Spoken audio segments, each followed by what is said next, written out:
Another consideration when we're thinking about organic synthesis is the relative positioning of functional groups after we've done a carbon-carbon bond forming reaction.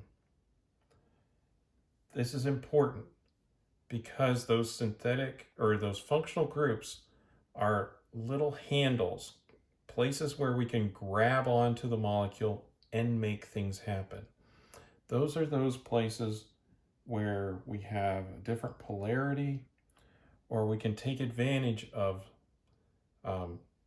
some little bit of chemistry to substitute in that one location.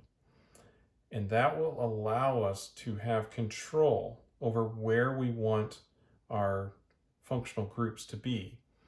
And while I'm going to go through several examples of functional group positioning, don't let this limit you to just those functional groups.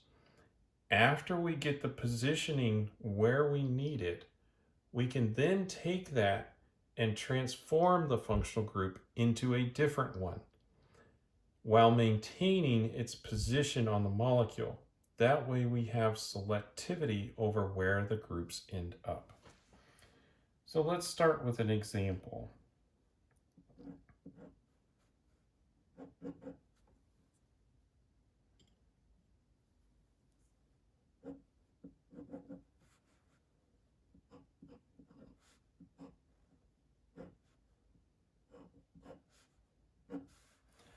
Let's say we have this molecule right here, this ketone, and let's form a cyanohydrin out of it.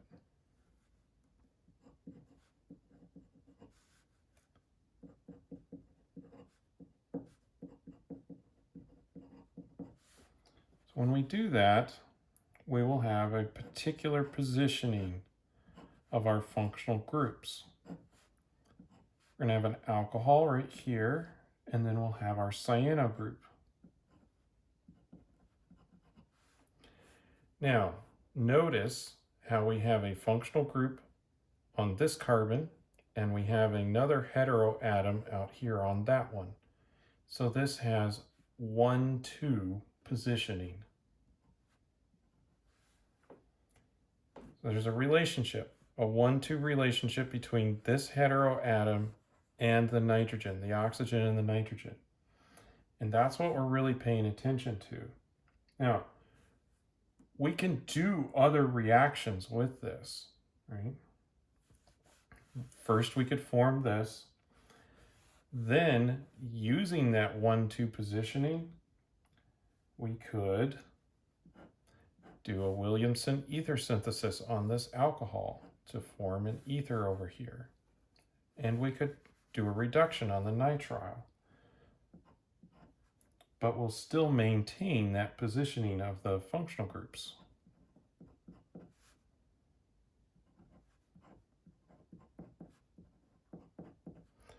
So here's our Williamson ether synthesis.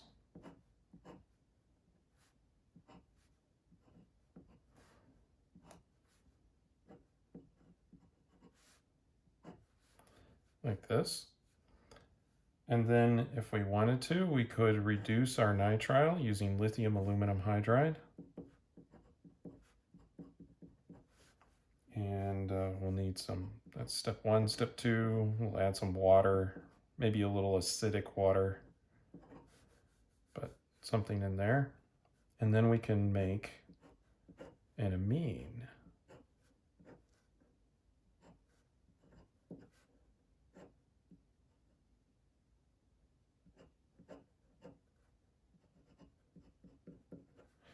Now, the important thing here is this is still 1-2 positioned.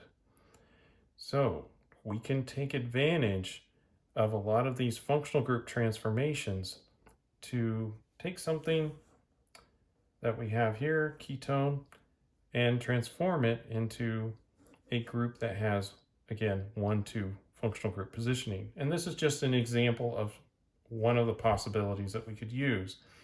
There's a lot of substitutions that we could do on alcohols, and there are other things that we could do with a nitrile.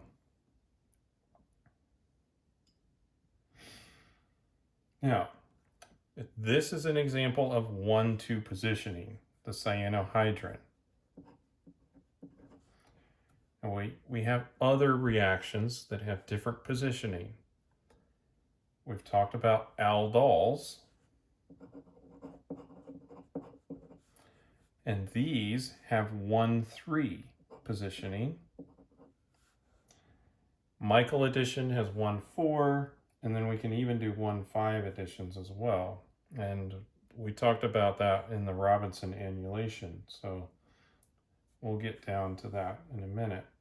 So we have aldols, which have a position of 1,3.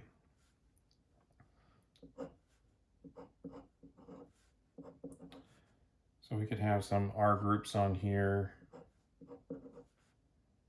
whatever we want.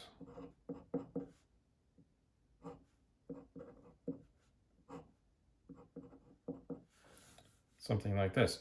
The important thing is this is 1, 3. So these are 1, 2, 3 carbons apart.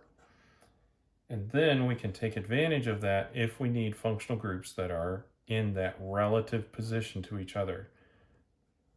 One functional group over on this carbon, and then 3 carbons over a different functional group.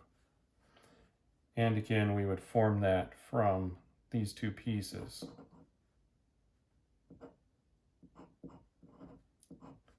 So here's the negative charge piece,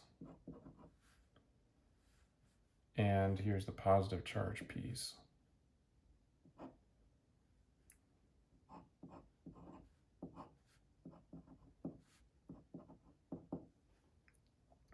Up here we have our negative charge piece is just the cyanide, and our positive is the ketone, just for completeness. Now we have Michael addition or conjugate addition, whichever you want to call it.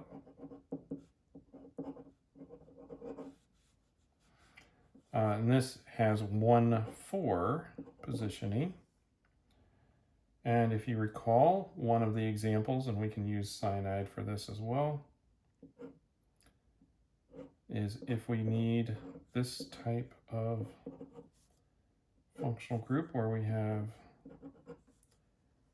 here's the 1, 2, 3, 4, right? It's 4 carbons apart.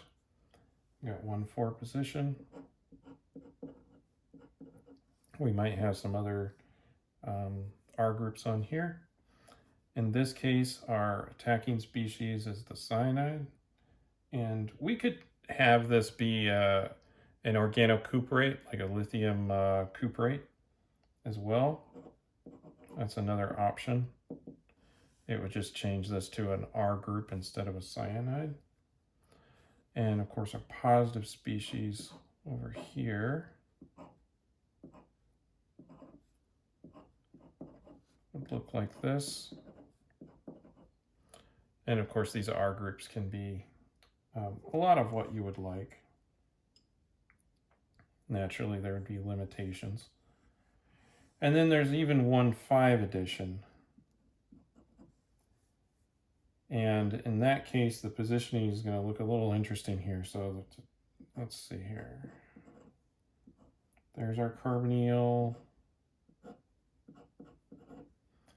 So again, refer to the Robinson annulation to see the initial forming of the 1,5-diketone.